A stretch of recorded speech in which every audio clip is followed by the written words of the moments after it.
ہوگی تو وقف بائی یوزر نہیں رہے گا۔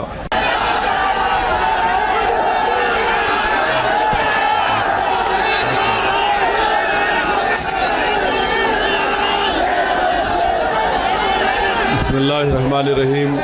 السلام علیکم ورحمۃ اللہ وبرکاتہ۔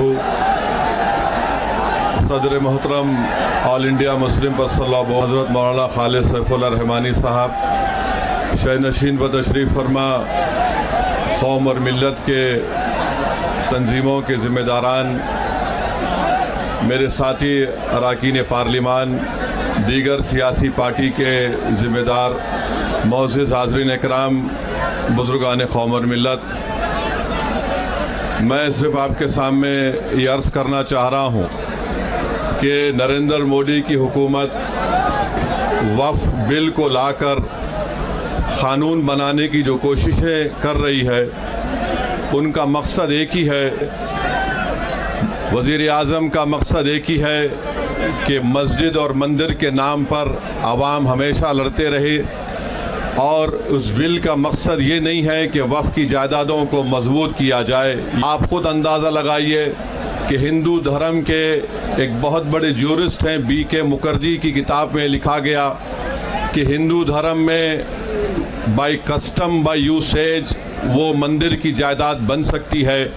تو نریندر مودی وقف کے وقف بائی یوزر کو اس طرح سے ختم کر رہے ہیں کہ اگر کوئی ڈسپیوٹ ہوگا یا گورنمنٹ پراپرٹی ہوگی تو وقف بائی یوزر نہیں رہے گا۔ دلی میں 123 وقف کی جائیدادیں ہیں جس پر مرکزی حکومت کا کہ یہ گورنمنٹ کی پراپرٹی ہے۔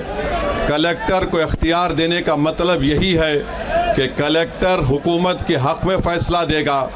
جس مسجد کے امام ہمارے بھائی مرکزی حکومت کہتی ہے کہ وہ گورنمنٹ کی پراپرٹی ہے، اگر کل خدا نخواستہ یہ قانون بنے گا تو کوئی بھی جا کر مرکزی حکومت کی طرف سے، دلی سرکار کی طرف سے وہاں پر ایک نوٹس لگا دے گا کہ یہ وقف کی پراپرٹی۔ ہبہ کو نکال رہے ہیں، ٹرانسفر آف پراپرٹی میں ہبہ ہے مگر کوئی گفٹ نہیں کر سکتا وقف کی جائیداد کو۔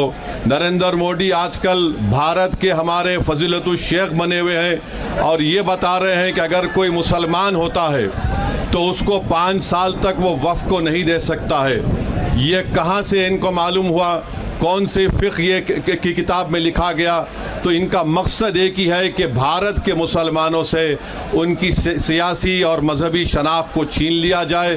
میں آپ کو چھیننا، ایویکیو پراپرٹیز کو چھین لینا، یہ مقصد نریندر مودی کی حکومت کا ہے۔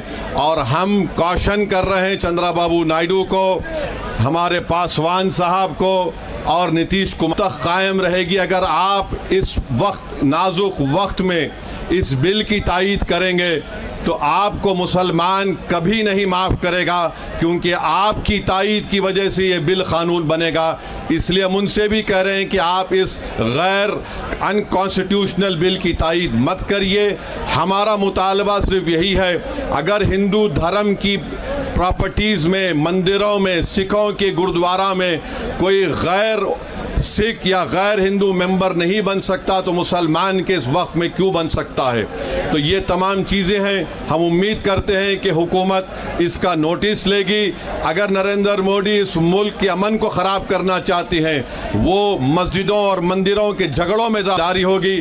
میں یہاں پر شکریہ ادا کرنا چاہوں گا ہمارے جوائنٹ ورکنگ کمیٹی پارلیمنٹ کے تمام